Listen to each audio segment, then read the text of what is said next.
हम लोग फिशर का मुद्रा परिमाण सिद्धांत पर 2 क्लास किए हैं और फिशर का मुद्रा परिमाण सिद्धांत पूरा कंप्लीट किए थे। और कंप्लीट करने के बाद फिशर के मुद्रा परिमाण सिद्धांत से अलग अलग टाइम में टीजीटी और पीजीटी में जो क्वेश्चन था, वैसे प्रश्नों को हम आप लोगों के साथ साझा भी किए थे, चर्चा भी किए थे। 10-11 प्रश्न हम लोग देखे थे, जिससे फिशर की मुद्रा परिमाण सिद्धांत से जो प्रश्न अलग अलग टाइम में पूछे गए थे। आज हम लोग कैम्ब्रिज के मुद्रा परिमाण सिद्धांत पर बात करेंगे। ठीक है, हम लोगों को एकदम इसको इस तरह से समझना है कि चाहे जैसा भी ऑब्जेक्टिव रहे हम लोग बना सकें। ठीक है, चाहे ऑब्जेक्टिव क्वेश्चन रहे, सब्जेक्टिव रहे, चाहे जैसा क्वेश्चन रहे हम लोग लिख सकें, ये कोशिश करेंगे आज अपने क्लास में। जैसे हम लोगों को ये बात पता है कि फिशर के मुद्रा परिमाण सिद्धांत पर एक सुधार है कैम्ब्रिज का मुद्रा परिमाण सिद्धांत। ठीक है, फिशर से हम लोग बात शुरू करते हैं। 1911 में इनकी किताब पब्लिश हुआ था। क्या नाम था किताब का? Purchasing power of money. Fisher का योगदान क्या था? ये विकासशील देशों को संदेश देने में सफल हुए। विकासशील देशों को एक मैसेज दिए कि सिर्फ नोट छाप करके आप विकसित नहीं हो सकते हैं। अगर आप मुद्रा की मात्रा बढ़ा देंगे तो कीमत स्तर बढ़ जाएगा, दाम बढ़ जाएगा, और जब दाम बढ़ेगा तो पैसा का परचेजिंग पावर घट जाएगा। ये बात फिशर अपने सिद्धांत में समझाए थे। ठीक, लेकिन जो कैम्ब्रिज का मुद्रा परिमाण सिद्धांत है, हम लोग जानते हैं कि कैम्ब्रिज का मुद्रा परिमाण सिद्धांत और फिशर के मुद्रा परिमाण सिद्धांत में कई मूलभूत अंतर है, बहुत सारा अंतर है। क्या अंतर है? आप लोग एक बात देखे थे कि फिशर मुद्रा के मूल्य निर्धारण में मुद्रा की मात्रा को या मुद्रा के पूर्ति को बहुत महत्वपूर्ण माने थे। फिशर ने बताया था, फिशर का इक्वेशन क्या था बताइए? P equal to mv by T. बाद में फिशर ने समीकरण दिया P equal to mv plus m dash v dash by T. ये फिशर का समीकरण था। लेकिन बाद में जो फिशर ने जो देखा कि m में और p में मुद्रा की मात्रा में और कीमत स्तर में धनात्मक संबंध है। मुद्रा की मात्रा का मतलब है यहाँ सप्लाई ऑफ मनी, मुद्रा की पूर्ति। मुद्रा के पूर्ति में और कीमत स्तर में धनात्मक संबंध है। ठीक, लेकिन एक बात बताइए, मुद्रा की पूर्ति से ज्यादा महत्व मुद्रा की मांग का है। कैम्ब्रिज के 4 अर्थशास्त्री मार्शल, पिगू, रॉबर्टसन और केन्स कैम्ब्रिज यूनिवर्सिटी में ये प्रोफेसर थे। कौन? मार्शल, पिगू, रॉबर्टसन और केन्स। तो कैम्ब्रिज के कितने अर्थशास्त्री? 4। कौन कौन? मार्शल, पिगू, रॉबर्टसन और केन्स। इन चारों अर्थशास्त्रियों का यह मानना था कि मुद्रा के पूर्ति से ज्यादा महत्व मुद्रा की मांग का है। इस संदर्भ में कैम्ब्रिज के इन चारों अर्थशास्त्रियों ने एक बात कहा कि मुद्रा की पूर्ति एक निष्क्रिय तत्व है। क्यों निष्क्रिय तत्व है बताइए? इन लोगों ने कहा कि मुद्रा की पूर्ति कितना रहेगा किसी समय में, ये उस देश की सरकार तय करेगी। ठीक है, कैम्ब्रिज के अर्थशास्त्रियों ने कहा कि मुद्रा की पूर्ति से कीमत स्तर का कोई संबंध नहीं है। ठीक, कीमत जो घट रहा है या कीमत जो बढ़ रहा है वो मुद्रा की पूर्ति से घट बढ़ नहीं रहा है। रीजन कि मुद्रा की पूर्ति तो एक निष्क्रिय तत्व है। मुद्रा की पूर्ति का निर्धारक उस देश की सरकार होती है। मुद्रा की पूर्ति किसी निश्चित समय में कितना होना चाहिए ये सरकार तय करती है, मॉनेटरी पॉलिसी के माध्यम से, नहीं मौद्रिक नीति के माध्यम से। तो मुद्रा की पूर्ति का निर्धारक सरकार है। कीमत को प्रभावित करता है मुद्रा की मांग। जो लोग अपने पास पैसा रखते हैं, अपने जेब में जो पैसा लोग रखते हैं, उस पैसा से कीमत स्तर प्रभावित होता है। ठीक है, फिशर में और कैम्ब्रिज में क्या अंतर था ये समझ में आया? कैम्ब्रिज के अर्थशास्त्रियों ने कहा कि मुद्रा जो है वो संचय का साधन है, लेकिन फिशर ने कहा कि पैसा विनिमय का माध्यम है। यही कारण है कि फिशर की मुद्रा को उड़ती हुई मुद्रा कहते हैं और कैम्ब्रिज के मुद्रा को बैठी हुई मुद्रा कहते हैं। क्लियर? फिशर की मुद्रा उड़ती हुई मुद्रा, कैम्ब्रिज की मुद्रा बैठी हुई मुद्रा। कैम्ब्रिज के अर्थशास्त्रियों ने कहा कि मुद्रा संचय का साधन है और फिशर ने कहा मुद्रा विनिमय का माध्यम। अंतर समझ रहे हैं? फिशर ने कहा कि मुद्रा का मूल्य तय करता है मुद्रा की पूर्ति, लेकिन कैम्ब्रिज अर्थशास्त्रियों ने कहा कि नहीं, गलत, ऐसा नहीं होगा। मुद्रा की पूर्ति से मुद्रा का मूल्य निर्धारित नहीं हो रहा है, क्योंकि मुद्रा की पूर्ति एक निष्क्रिय तत्व है। मुद्रा की पूर्ति कितना रहेगा ये उस देश की सरकार तय करेगी। मुद्रा की मांग, लोगों के पैकेट में जो पैसा है उस पैसा से मुद्रा का मूल्य तय होता है, कैम्ब्रिज अर्थशास्त्रियों ने कहा। बोले यहां तक कोई बात ऐसा है जो आपको नहीं समझ में आया? यहां तक सारी बात आप लोग समझ गए? अब देखिए, ये बात बिल्कुल सही है कि मुद्रा की पूर्ति के तुलना में मुद्रा की मांग का व्यवहारिक जीवन में ज्यादा महत्व है।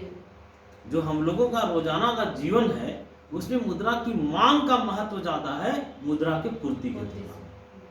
ठीक? जैसे अगर पुराने अर्थशास्त्रियों की बात किया जाए, पुराने अर्थशास्त्रियों में हम लोग पेटी की बात करें, हम लोग लॉक की बात करें, कैंटिलन की बात करें, कैंटिलन या एडम स्मिथ की बात करें, तो पेटी ने, लॉक ने, कैंटिलन ने और एडम स्मिथ ने, ये सारे अर्थशास्त्रियों ने ये कहा कि मुद्रा का मूल्य मुद्रा की मांग से निर्धारित होता है, मुद्रा के पूर्ति से निर्धारित नहीं होता है। तो हम लोग चर्चा किए कि फिशर जहां मुद्रा के मूल्य का निर्धारक मुद्रा की मात्रा या मुद्रा के पूर्ति को माना था, वहां कैम्ब्रिज अर्थशास्त्रियों ने क्या कहा कि मुद्रा का मूल्य जो है वो तय होता है मुद्रा के मांग से। और पुराने अर्थशास्त्रियों का भी हम लोग जिक्र किए, हम लोग पेटी की बात किए, हम लोग लॉक की बात किए, कैंटिलन की बात किए, हम लोग एडम स्मिथ की बात किए। इन अर्थशास्त्रियों ने भी कहा कि मुद्रा के मूल्य निर्धारण में मुख्य तत्व मुद्रा का मांग है। क्लियर? अब देखिए, कैम्ब्रिज की 4 अर्थशास्त्री, कैम्ब्रिज यूनिवर्सिटी में कितने अर्थशास्त्री थे? 4। कौन कौन? मार्शल, बिगू, रॉबर्टसन और केन्स। कौन कौन बोलिए? मार्शल, बिगू, रॉबर्टसन और केन्स। क्लियर? इन चारों अर्थशास्त्रियों ने अलग अलग इक्वेशन दिया, अलग अलग समीकरण दिया और सभी के समीकरणों में कुछ अंतर भी था। अंतर रहने के बाद भी एक समानता था, और सबसे बड़ी समानता क्या था कि इन लोगों ने कहा कि जनता के पास, लोगों के पास जो मुद्रा है या जो लोगों के पास जो मुद्रा की जो मांग है वही मुद्रा के मूल्य को निर्धारित करता है। इन अर्थशास्त्रियों ने माना, चारों अर्थशास्त्रियों ने, कि जो लोग अपने पास कैश रखे हुए हैं, जो अपने पास लोग नगद रखते हैं, उसी नगद मुद्रा से मुद्रा का मूल्य तय होता है। क्लियर? इसलिए इन चारों अर्थशास्त्रियों के समीकरणों में थोड़ा अंतर रहने के बाद भी इसे कैम्ब्रिज का समीकरण कहा जाता है। ये नगद शेष की बात की, अपने पास जो पैसा रखते हैं लोग उससे मूल्य निर्धारित होता है। अच्छा, एक बात बताइए, जैसे बहुत सिंपल बात है, हम लोगों के पास अगर 50 लाख की संपत्ति है, ठीक है, मेरा अगर 50 लाख की संपत्ति है, हम कहीं जमीन खरीदे हुए हैं, कहीं फिक्स डिपॉजिट किए हुए हैं या शेयर खरीदे हुए हैं, उससे कीमत स्तर को कोई प्रभाव पड़ेगा? हमारे पैकेट में जो पैसा है वही पैसा लेकर के हम बाजार जाएंगे, उसी पैसा से कीमत स्तर प्रभावित होगा। तो कैम्ब्रिज के अर्थशास्त्रियों को के समीकरण को नगद शेष समीकरण भी कहते हैं। कैश बैलेंस अप्रोच के नाम से भी जाना जाता है। कैम्ब्रिज में कितने अर्थशास्त्री? चार। कौन कौन? मार्शल, पीकू, रॉबर्टसन और केन्स। फिर से बोलिए, मार्शल, पीकू, रॉबर्टसन और केन्स।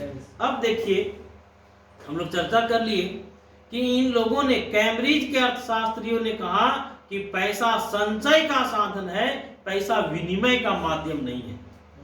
क्लियर? ये पैसा का काम क्या बताए? संचय करना, बचत करना। इन लोगों ने कहा कि पैसा देख के आनंद लेना चाहिए, बैंक में रख दीजिए, पासबुक देख देख के आनंद लेना चाहिए। लेकिन फिशर ने कहा कि नहीं, उपभोग करके आनंद लेना चाहिए। इसलिए फिशर की मुद्रा उड़ती हुई मुद्रा है और कैम्ब्रिज की मुद्रा बैठी हुई मुद्रा है। क्लियर? संचय का साधन कौन माना? विनिमय का माध्यम कौन माना? कैम्ब्रिज में कितने अर्थशास्त्री थे? कैम्ब्रिज अर्थशास्त्रियों ने क्या कहा कि मुद्रा की पूर्ति एक निष्क्रिय तत्व है, मुद्रा की पूर्ति का निर्धारक सरकार है। ठीक है? मुद्रा के पूर्ति से कीमत स्तर को कोई प्रभाव नहीं पड़ेगा, बल्कि कीमत स्तर किससे प्रभावित होगा? जो पैसा लोगों के पैकेट में नगद है। दिक्कत है, एकदम समझ रहे हैं कि नहीं बात? अब देखिए, रॉबर्टसन का नाम आप लोग सुने हैं? रॉबर्टसन, चार अर्थशास्त्रियों में ये भी एक है, मार्शल, पीकू, रॉबर्टसन और केन्स। कौन कौन? मार्शल, पीकू, रॉबर्टसन और केन्स। इन चार अर्थशास्त्रियों में रॉबर्टसन भी एक। रॉबर्टसन ने कहा कि फिशर और कैम्ब्रिज में अगर आपको अंतर करना है ना, तो अंतर करने के लिए ये दो तरह की मुद्रा की बात की है, एक गतिशील मुद्रा और एक अगतिशील मुद्रा। रॉबर्टसन मुद्रा को कितने वर्गों में बांट दिए? कौन कौन? एक गतिशील मुद्रा और दूसरा अगतिशील मुद्रा। तो रॉबर्टसन ने कहा कि कैम्ब्रिज समीकरण में जो मुद्रा है वह अगतिशील मुद्रा है, गतिशील मुद्रा नहीं है। समझ में आया?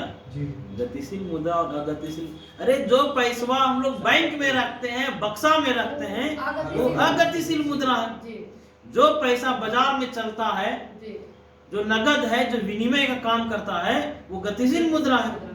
तो रॉबर्टसन ने मुद्रा को कितने वर्गों में बांटा? कौन कौन? गतिशील मुद्रा और अगतिशील मुद्रा। लेकिन कैम्ब्रिज समीकरण में गतिशील मुद्रा की बात की गई कि अगतिशील मुद्रा? अगतिशील मुद्रा। क्यों?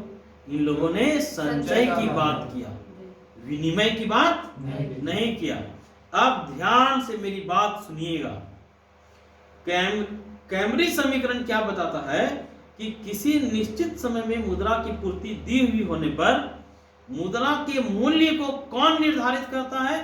तो मुद्रा के मूल्य को निर्धारित करता है उसकी मांग, नगद शेष की मांग। जो नगद रखते हैं लोग अपने पास, वो पैसा जो है मुद्रा के मूल्य को निर्धारित करता है।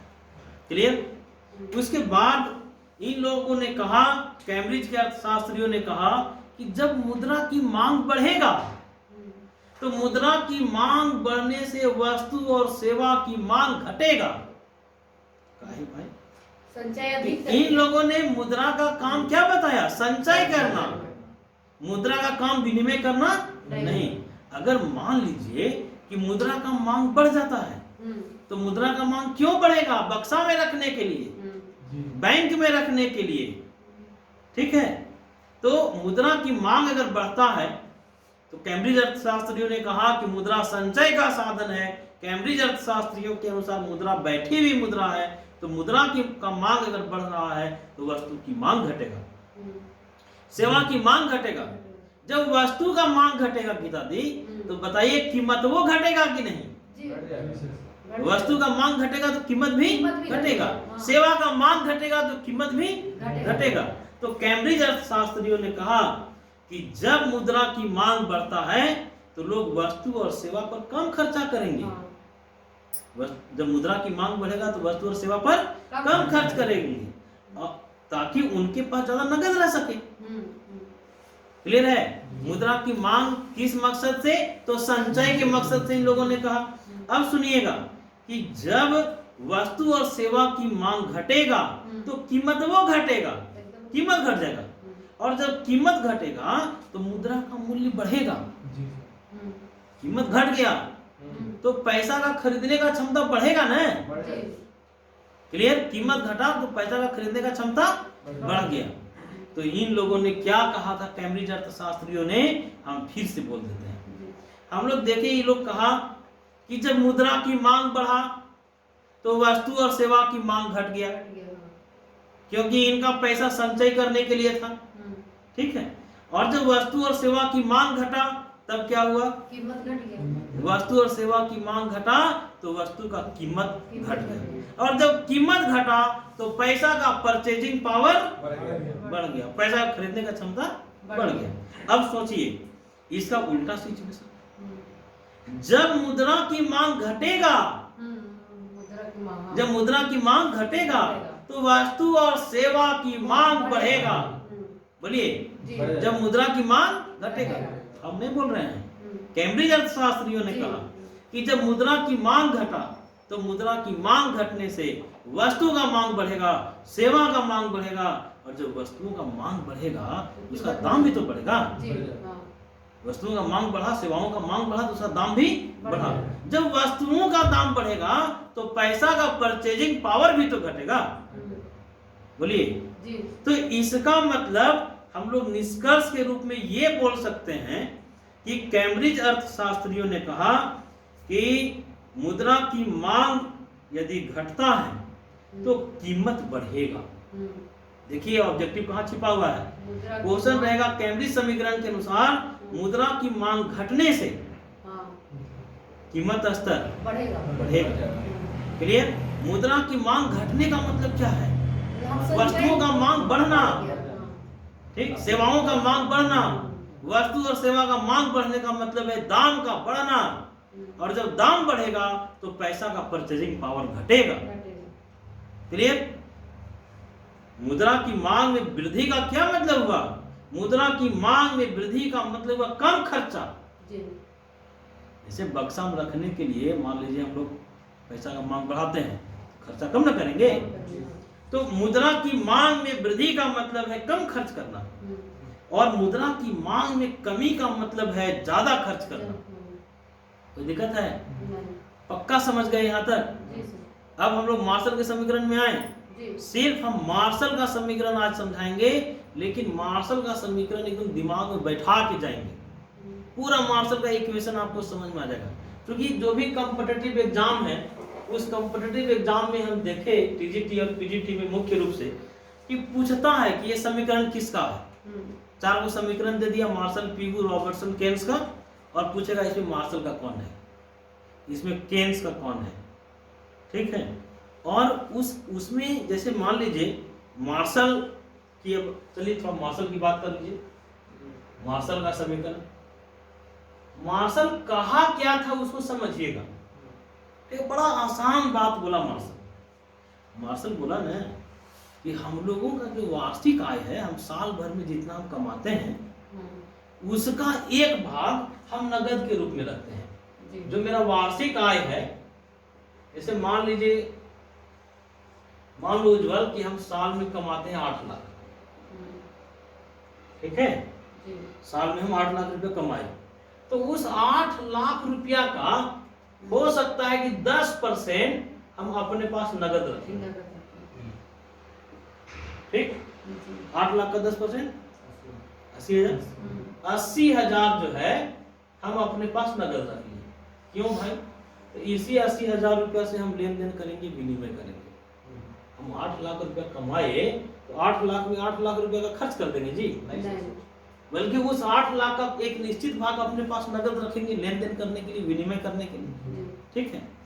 और दूसरा बात, मार्शल ने पहला बात ये कहा कि लोग अपने वार्षिक आय का एक भाग अपने पास नगद के रूप में रखते हैं। और दूसरा बात क्या कहा कि मार्शल ने कहा कि लोग अपने संपत्ति का भी चाहते हैं कि जैसे मान लीजिए हमारे पास 5 करोड़ की संपत्ति है, तो खाली 5 करोड़ की संपत्ति देखने के लिए नहीं ना है, उस 5 करोड़ की संपत्ति का हम कंजम्पशन में भी तो प्रयोग करेंगे। अभी एक आदमी 1 कट्ठा जमीन बेच करके, मान लीजिए उसके पास 5 करोड़ का जमीन था, तो 1 कट्ठा जमीन बेच करके कार खरीद लिया। लेकिन सब जमीन बेच करके कार नहीं खरीदा। बात सही नहीं? तो अगर मान लीजिए हमारा कोई संपत्ति है, मान लीजिए मेरा 50 लाख की संपत्ति है, तो 50 लाख की संपत्ति का भी एक भाग जो है हम अपने पास नगद रखे रहेंगे, कंजम्पशन करने के लिए, उपभोग करने के लिए। ठीक है, मान लीजिए 50 लाख का भी 10% हम अपने पास रखें। 50 लाख का 10% कितना होगा? ना होगा जी? हाँ, 5 लाख बनेगा। तो मार्शल ने क्या कहा? मार्शल कहा कि लोग अपनी संपत्ति का एक निश्चित भाग अपने पास नगद रखे रहेंगे और अपनी वार्षिक आय का एक निश्चित भाग अपने पास नगद रखेंगे, और जो नगद रखेंगे ना, उसी नगद से कीमत घटेगा और बढ़ेगा। अरे जैसे हम 8 लाख रुपया कमाए थे, तो 8 लाख रुपया हम बाजार में नहीं लगा देंगे क्या? हम उपभोग करने के लिए 8 लाख रुपया पूरा खर्च नहीं कर देंगे। जो हम खर्च ही नहीं किए, जो पैसा हम उसका नगद रखे थे, जो खर्च किए, उसी से ना मुद्रा की कीमत स्तर प्रभावित होगा। एकदम क्लियर कट समझे कि नहीं? इसी बात को समझाते हुए मार्शल ने कहा, मार्शल क्या बोला कि लोग अपने वार्षिक आय का एक निश्चित भाग अपने पास नगद के रूप में रखते हैं और अपने संपत्ति का एक निश्चित भाग अपने पास नगद के रूप में रखते हैं। क्लियर? और इसको समझाने के लिए एक इक्वेशन दिया। इक्वेशन क्या था बताइए? m इक्वल टू के वाई प्लस के डैश ए। यही मार्शल महोदय का समीकरण है। क्लियर? मार्शल ने समीकरण दिया m इक्वल टू के वाई प्लस के डैश ए। अब समझिए यहाँ m क्या है, पूछता है कई बार, k क्या है, y क्या है, k डैश क्या है, a क्या है। ठीक, बताइए तो m क्या है? m का मतलब है कुल चलन मुद्रा तथा बैंकों में चालू जमा। क्लियर? बोलिए तो क्या था ये? m कुल चलन मुद्रा तथा बैंकों में चालू जमा। क्लियर? फिर से बोलिए, कुल चलन मुद्रा और बैंकों में चालू जमा। और यहाँ y था वार्षिक आय। बोलिए y क्या है? वार्षिक आय। जैसे हम अभी बोले ना कि हम 8 लाख रुपए साल में कमाते हैं, ये y है मेरा, कुल वार्षिक आय है। और यहाँ एक शब्द आया के, वार्षिक आय का वह भाग जो लोग अपने पास नगद रूप में रखते हैं, क्रय विक्रय करने के लिए रखते हैं। क्लियर? यहाँ के क्या था जी? वार्षिक आय का वह भाग जो लोग अपने पास नगद रूप में रखते हैं। जैसे 8 लाख रुपए कमाए और 80,000 रुपए उसका हम अपने पास नगद रूप में रखें, तो वो है यहाँ के। तो दिक्कत है? फिर से बताइए, यहाँ एम क्या है? एम है कुल चलन मुद्रा तथा बैंकों में चालू जमा। ठीक, बोलिए तो एम कुल चलन मुद्रा बैंकों में चालू जमा। बोलिए वाई क्या है? वार्षिक आय। के क्या है? वार्षिक आय का वह भाग जो लोग अपने पास नगद रूप में रखते हैं। क्लियर? अब यहाँ दो चीज आया, एक के डैश आया और ए आया। ए है संपत्ति का कुल मूल्य। जैसे मान लीजिए मेरी संपत्ति 50 लाख है, ये कहलाएगा, मार्शल ने उसको ए कहा। और के डैश का मतलब है कि संपत्ति का वह भाग जिसे लोग अपने पास नगद रूप में रखते हैं। क्लियर? मान लीजिए इस 50 लाख का 1 लाख रुपया हम अपने पास नगद रखे हुए हैं। ठीक, ये कहलाएगा के डैश। बोलिए 1 2 3 4 5 वर्ड यहाँ आया था, एम के वाई के डैश ए। ये अक्षर जो 5 अक्षर आए, क्या ये पूरा सब याद हो गया? बोलिए के क्या है? वार्षिक आय का वह भाग जिसे लोग अपने पास नगद रखते हैं। यहाँ वाई क्या था? वार्षिक आय। बोलिए ए क्या था? संपत्ति का कुल मूल्य। ए क्या था? संपत्ति का कुल मूल्य। उसके बाद के डैश क्या था? संपत्ति का वह भाग जिसे लोग अपने पास नगद रूप में रखते हैं। क्लियर? और मार्शल ने कहा कि आपकी संपत्ति से, आपके कुल आय से मुद्रा का मूल्य तय नहीं होता है। ठीक, बल्कि मुद्रा के मूल्य को कौन प्रभावित करता है? तो संपत्ति का वह भाग जो आप नगद रूप में रखते हैं, आपके वार्षिक आय का वह भाग जो आप नगद रूप में रखते हैं। क्लियर? बाद में फिशर के दिमाग, मार्शल के दिमाग में एक बात आया। मार्शल को किसी ने पूछा कि अच्छा ये बताइए, हमको टोपी खरीदना है, ठीक है, हमको टोपी खरीदना है, हम हजारीबाग में जमीन लिए हुए हैं, हम जमीनों बेच के टोपी खरीदेंगे। हमको जीन्स खरीदना है, तो हम अपना मकान बेच करके जीन्स खरीदेंगे। तो मार्शल के दिमाग में बात आ गया, ये ठीक पूछ रहा है। ये लोग जो हैं प्रायः उपभोग करने के लिए अपने चालू आय का या अपने वार्षिक आय का ही प्रयोग करते हैं। क्या? जो हमारा वार्षिक आय है, उसी वार्षिक आय का एक भाग हम रख लेंगे उपभोग करने के लिए, क्रय विक्रय करने के लिए। क्लियर है? हम संपत्ति का प्रयोग जनरली उपभोग करने के लिए नहीं। इसका प्रयोग कब करेंगे? जब बड़ी खराब सिचुएशन आ जाएगा। क्या? जब घर में कोई बहुत बड़ी विपत्ति आ जाएगी, तब हम लोग के पास कोई चारा नहीं रहेगा, तो अपनी संपत्ति बेच देंगे। क्या? और आप एक चीज देखे होंगे कि लोग जब संपत्ति बेचते हैं ना, तो वो मतलब पैसा को बड़ी सावधानी से खर्चा करता है। नहीं कोई जमीन बेच करके जाएगा पान खाने, ऐसा होता है? या कि जमीनों बेच के पान खा जाएंगे जी, उस पर सिर्फ हमारा अकेले का अधिकार थोड़ी था, उस पर अधिकार तो हमारे बाल बच्चों का भी था। नहीं, तो बाद में मार्शल को ये लगा कि नहीं, उनका जो समीकरण था, जो समीकरण दिया था मार्शल ने, m = ky + k-a, तो इसका मतलब ये हुआ कि मार्शल के समीकरण का दो भाग हो गया, एक आय भाग और एक परिसंपत्ति और एक संपत्ति भाग। समझ रहे हैं कि नहीं? ठीक, मार्शल के समीकरण का कितना भाग? दो भाग। कौन कौन? एक आय भाग और दूसरा संपत्ति भाग। ठीक, इनको लगा कि नहीं, जो संपत्ति वाला जो भाग है ना, ये बेकार हम दे दिए, क्योंकि संपत्ति का प्रयोग लोग उपभोग करने के लिए नहीं करते हैं। लोग मकान बेच करके जींस नहीं खरीदते हैं। हम महीना में जो मिलेगा, आप लोग ट्यूशन फी हमको दीजिएगा, तो उस ट्यूशन फी का प्रयोग हम हो सकता है जींस खरीदने में करें, नहीं कुरकुरे खरीदने में करें, हम जमीन बेच के नहीं करेंगे। तो बाद में मार्शल को लगा कि उनका जो समीकरण होना चाहिए था, ये होना चाहिए था m = ky। ठीक, इस भाग को मार्शल ने समाप्त कर दिया।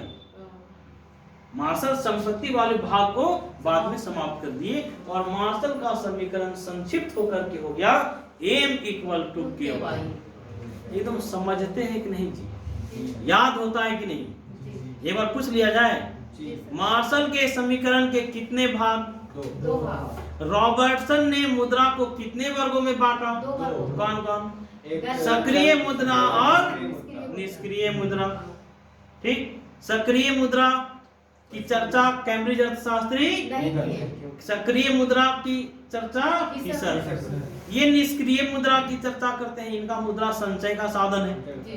पैसा देख देख के आनंद लेने बोलते हैं इन लोग, नहीं, पैसा को बैंक में रख के आनंद लेने की बात करता है। फिर हम लोग देखे कि मार्शल के समीकरण का कितना भाग? दो भाग। कौन कौन? आय भाग और संपत्ति भाग। क्लियर? बाद में मार्शल ने किस भाग को हटा दिया? संपत्ति भाग। ठीक, तो आज की चर्चा में हम लोग मार्शल तक ही रहेंगे। कल हम लोग रॉबर्टसन और अन्य अर्थशास्त्रियों को देखेंगे। ठीक है।